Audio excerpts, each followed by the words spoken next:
ਬੇਗਮ ਦੇ ਨਖਰੇ ਚਾਵਾਂ ਕਿ ਤਰਾਵੀਆਂ ਚ ਨਹਾਂਦੇ ਨਖਰੇ ਚਾਵਾਂ। ਮੈਂ ਤੇ ਤਰਾਵੀਆਂ ਪੜਾਣੀ ਹੀ ਨਹੀਂ। ਮੌਲਵੀ ਸਾਹਿਬ ਕੀ ਹੋਇਆ, ਤਰਾਵੀਆਂ ਪੜਾਏ ਬਗੈਰ ਹੀ ਜਾ ਰਹੇ ਹੋ? ਉਹ ਕਿਉਂ ਨਾ ਜਾਵਾਂ ਤਰਾਵੀ ਛੱਡ ਕੇ? ਇਹਨਾਂ ਲੋਕਾਂ ਵਿੱਚ ਤਹਿਜ਼ੀਬ ਹੀ ਕੋਈ ਨਹੀਂ ਹੈ। ਓਏ ਇਮਾਮ ਸਾਹਿਬ ਕੀ ਹੋਇਆ, ਕਿਸ ਆਖਿਆ ਤੇ ਤਜ਼ੀਬ ਕੋ ਨਹੀਂ? ਮੈਂ ਹਾਂ ਤੇ ਸਹੀ ਤਜ਼ੀਬ ਕੁਰੈਸ਼ੀ।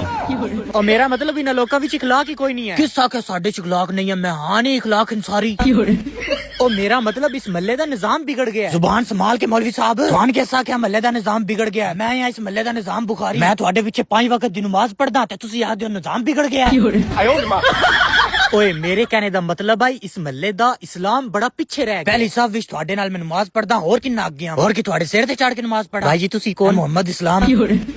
ਓਏ ਮੇਰਾ ਮਤਲਬ ਇਸ ਮਹੱਲੇ ਵਿੱਚ ਬਿਲਕੁਲ ਇਤਫਾਕ ਨਹੀਂ ਹੈ। ਵਾਕਈ ਮੌਲवी साहब ਇਸ ਮਹੱਲੇ 'ਚ ਇਤਫਾਕ ਕੋਈ ਨਹੀਂ। 2 ਸਾਲ ਹੋ ਗਏ ਨੇ ਇਤਫਾਕ ਨੂੰ ਮਰੇ, ਉਸ ਤੋਂ ਬਾਅਦ ਕਿਸੇ ਵੀ ਆਪਣੇ ਬੱਚੇ ਦਾ ਨਾਮ ਇਤਫਾਕ ਨਹੀਂ ਰੱਖਿਆ। ਯਾਰ ਇਹ ਵੇਖੋ ਮੈਨੂੰ ਮਾਫੀ ਦੇ ਦਿਓ। ਹੈ ਕਿਹੜੀ ਮਾਫੀ? ਓਏ ਉਹ ਸਾਡੇ ਮਹੱਲੇ ਦੀ ਮਾਫੀ ਦੀ ਗੱਲ ਕਰ ਰਹੇ ਨੇ। ਮੌਲवी साहब ਉਹਦੇ 3 ਬੱਚੇ ਨੇ, ਕੁਝ ਤੇ ਹਯਾ ਨੂੰ ਹੱਥ ਮਾਰੋ। ਉਹ ਚਵਲਾ ਹਿਆ ਦਾ ਵੀ ਵਿਆਹ ਹੋ ਗਿਆ। ਉਹ ਮੈਂ ਭੁੱਲ ਗਿਆ।